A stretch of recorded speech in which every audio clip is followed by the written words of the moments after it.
Hello everyone, welcome back. This is Kiran ma'am और आज मैं आपके सामने लेकर आई हूँ क्लास 10 से बिहारी के दोहे। तो बच्चों, बिहारी के दोहे शुरू करने से पहले हम जान लेते हैं एक संक्षिप्त जीवन परिचय बिहारी जी का।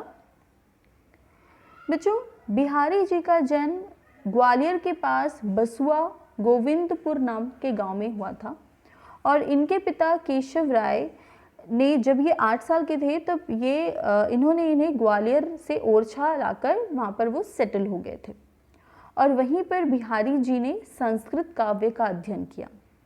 कुछ समय के बाद वे वहाँ से आगरा आ गए और यहाँ पर उन्होंने फारसी अध्ययन किया और वहीं पर उनकी मुलाकात, उनकी भेंट रहीम जी से हुई और रहीम जी भी उनकी रचनाओं से बहुत ज़्यादा प्रभावित हुए और उन्हें पुरस्कृत भी किया। बिहारी जी का न केवल रहीम जी उनसे प्रभावित थे बल्कि अनेक राजा महाराजा उनकी प्रतिभा से बहुत ही ज़्यादा मुग्ध थे और उन्हें शाहजहां के अलावा राजस्थान, जोधपुर, बूंदी जैसे रियासतों ने भी शासकीय वृत्ति प्रदान की थी। अंत में वे जयपुर के महाराज जयसिंह के दरबारी कवि बन गए थे और कहते हैं कि राजा जयसिंह उन्हें हर रोज़ एक अशर्फी प्रदान किया करते थे। उनकी प्रतिभा से इतने वो प्रभावित थे, इतने खुश थे कि उन्हें एक अशर्फी उन्हें पुरस्कार के रूप में दिया करते थे। तो चलिए बच्चों, अब हम शुरू करते हैं हमारा दोहा नंबर 1। सोहत ओढ़े पितुपटु श्याम, सलौने गात, मानो नीलमणि सैल पर, आतपू परयो प्रभात।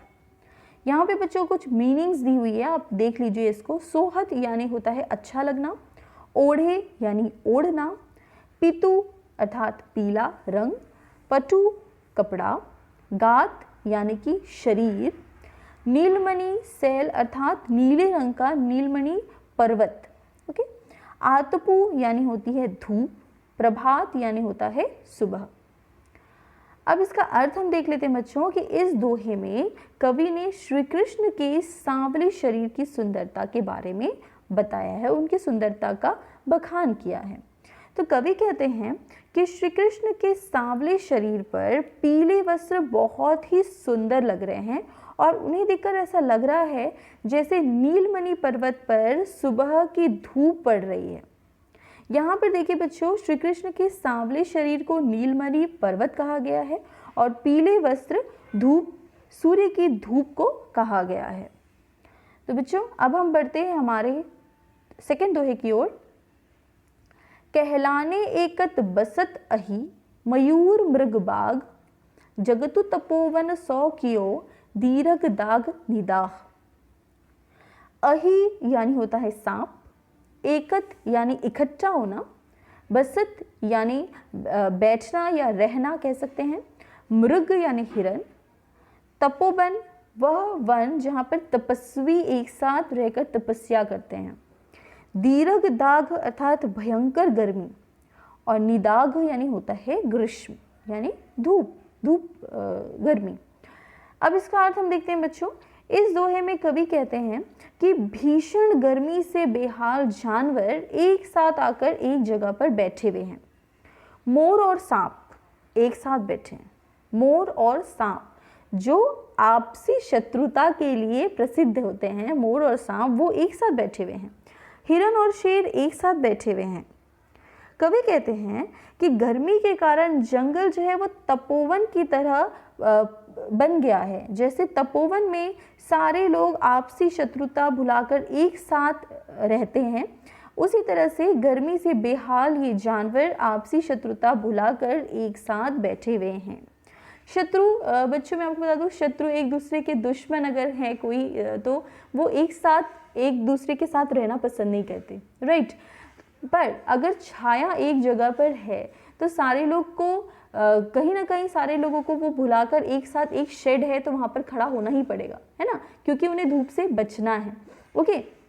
तो यहाँ पर भी सारे जानवर जो आपस में पूरी तरह से दुश्मन है, वो सारे जानवर इस गर्मी से बेहाल होकर शेड में आकर पूरे एक साथ बैठे हैं और यहाँ पर अभी पूरी तरह से दिख रहा है कि इनमें आपसी दोस्ती दिखाई दे रही है, यानी शत्रुता को भूलकर ये लोग सारे लोग एक साथ यहाँ पर आकर बैठे हुए हैं।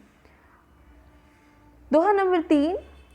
बतरस लालच लाल के मुरली धरी लुकाई, सोह करे बहुनु हंसे देन कहे नटी जाई।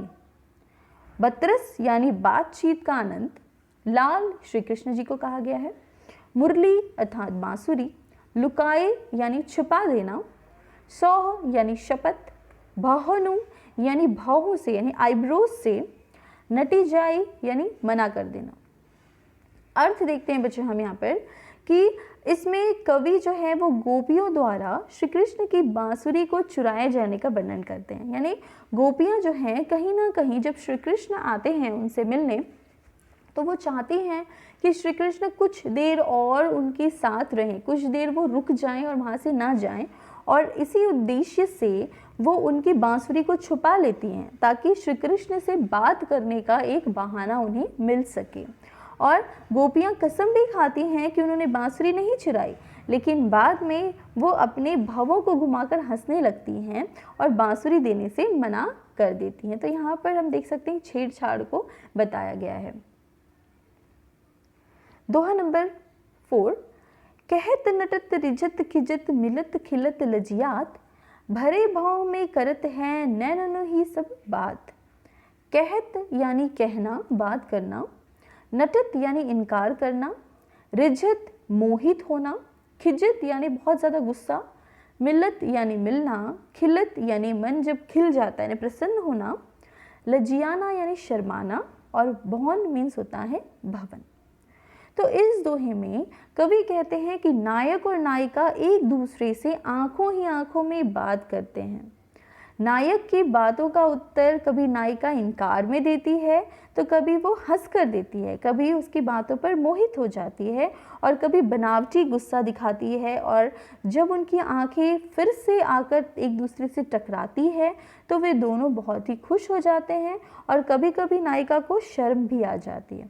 तो कवि कहते हैं कि इस तरह से वे भीड़ में भी एक दूसरे से बात करते हैं और किसी को पता भी नहीं चलता। तो यहाँ पर प्रेमी प्रेमिकाओं के नैनों में चलने वाली बात का जिक्र किया गया है। अब हम बढ़ते हैं हमारे दोहे नंबर 5 की ओर। बैठी रही अति सघन बन, पैठी सधन तन माह, देखी दोपहरी जेठ की छाहू छाहती छाह। ओके, तो यहाँ पर बच्चों सघन यानी होता है बहुत ही घना, बन यानी जंगल, पैठी यानी घुसना, सदन तन यानी भवन में, जेठ यानी ये महीना होता है जून का जब बहुत ज़्यादा गर्मी पड़ रही होती है, छाहों यानी छाया। तो यहाँ पर हम देख सकते हैं कि कवि कह रहे हैं कि जून महीने में इतनी गर्मी पड़ रही है, इतनी गर्मी हो रही है कि छाया भी छाया ढूंढ रही है, छाया भी सोच रही है कि मैं भी जाकर कहीं छुप जाऊं, इतनी धूप मुझसे सहन नहीं हो रही है। बच्चों यहाँ पर हम छोटे से एग्जाम्पल ले सकते हैं कि धूप में से त्रस्त होकर हमने अम्ब्रेला लिया धूप से बचने के लिए, और वो अम्ब्रेला भी कह रहा है अरे मुझे भी तो धूप लग रही है, मुझे भी तो कहीं छुपने दो, राइट। तो यहाँ पर छाया जो हमको शेड देती है वो इतनी गर्मी से परेशान है कि वो भी चाहती है कि मैं जंगल में जाकर कहीं दुबक कर छुप जाऊँ, कोई शेड में छुप जाऊँ और इस गर्मी से मुझे भी राहत मिले। ओके, नाउ नंबर 6, कागज पर लिखत न बनत, कहत संदेश हु लजात, कही है सबू तीरो हियो, मेरे हिय की बात। यहाँ पे कागज को कहा गया है, लिखत न बनत यानी लिखा ही नहीं जा रहा, संदेशु यानी संदेश मैसेज, लजात यानी ला जाना, कही है यानी कह देना, हिय यानी हृदय। तो यहाँ पर जो नायिका है वो विदेश गए अपने प्रियतम को, जो दूर गए अपने प्रियतम को एक मैसेज, एक संदेश, प्रेम संदेश देते हुए कह रही है कि हे प्रिय, मैं अपने प्रेम को कागज़ पर लिखकर बताना चाहती हूँ, लेकिन मैं क्या करूँ, मेरे आंसू से, पसीने से और मेरे हाथ इतने कांप रहे हैं कि मुझसे कागज़ पर कुछ लिखा ही नहीं जाता। मैं चाहती हूँ कि कोई मैसेंजर से कहकर संदेश भेजूँ, कोई संदेश वाहक द्वारा संदेश भेजूँ, लेकिन मेरे मुंह से प्रेम की बातें करते हुए मुझे ला जा रही है। अब आप तो बस यही करो कि आप अपने हृदय से ही पूछ लो कि मेरी यहाँ पर क्या हालत है, क्योंकि वो जानती हैं कि वो दोनों एक दूसरे से बहुत प्रेम करते हैं और दोनों एक दूसरे की मन की बात को समझने में समर्थ हैं। तो आप मेरे हृदय की दशा आप खुद ही समझ लो। बढ़ते हैं दोहा नंबर 7। प्रगट भय द्विजराज कुल सुबस बसे ब्रज आई, मेरे हरो कलेश सब केशव केशव राई। तो बच्चों यहाँ द्विजराज अर्थात चंद्रमा ब्राह्मण सुबस अपनी इच्छा से, केशव श्री कृष्ण को कहा गया है और केशव राय जो है वो बिहारी यानी कृष्ण के पिता को कहा गया है। तो यहाँ पे देखो बच्चों, केशव जो है श्री कृष्ण को कहा जाता है और वो ही नाम उनके पिता का है केशव राय। दोनों भी सिमिलैरिटी इसमें बताई गई है। तो यहाँ पर ये जो दोहा है यहाँ पर दो लोगों के बारे में बात की जा रही है। इसमें दो प्रसंग दिया हुआ है, एक श्री कृष्ण के बारे में और दूसरे प्रसंग में उनके बिहारी जी के पिता केशव के बारे में। ठीक है, तो पहले प्रसंग में कहा गया है कि भगवान आप चंद्रवंश में पैदा हुए हैं, चंद्र वंश में आप पैदा हुए हैं और आप अपनी इच्छा से ब्रज प्रदेश में आकर बस गए हैं। तो हे श्री कृष्ण, आप मेरे पिता केशव राय के समान हैं, आप मेरे सब कष्ट को दूर करो। और सिमिलरली पिता के बारे में कहा गया है कि हे केशव राय जी, आप ब्राह्मण कुल में पैदा हुए हैं और आप भी स्व इच्छा से ब्रज प्रदेश में मथुरा में आकर बस गए हैं।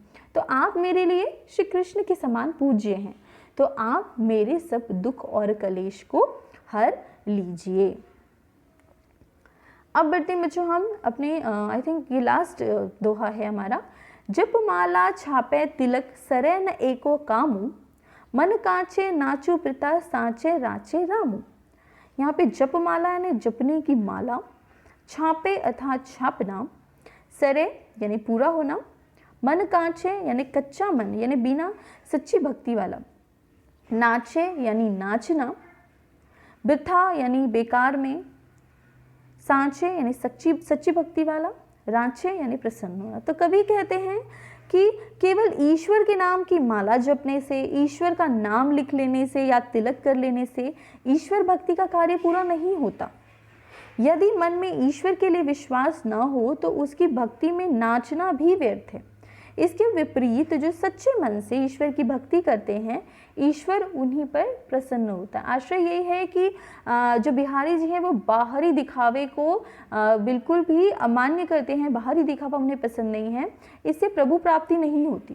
केवल अधूरी भक्ति वाले अपरिपक्व लोग ही इन व्यर्थ के आडंबरों और ये कर्म कांडों में लगे रहते हैं, जबकि ये है कि व्यर्थ के नृत्य राम तो सच्ची भक्ति देखकर ही प्रसन्न हो जाते हैं, ना कि व्यर्थ के नृत्य को देखकर। तो बच्चों इस तरह से ये बिहारी जी ने यहाँ पर नीति परक दोहे लिखे हैं, बहुत ही इसमें हमको मॉरल वैल्यूज़ मिलती है। तो आई होप आप ये दोहे आपको समझ में आए हों और आप अपनी लाइफ में ये मॉरल वैल्यूज़ को इस्तेमाल करेंगे। बच्चों नेक्स्ट वीडियो के साथ मैं फिर आऊँगी, तब तक के लिए thank you so much and take care.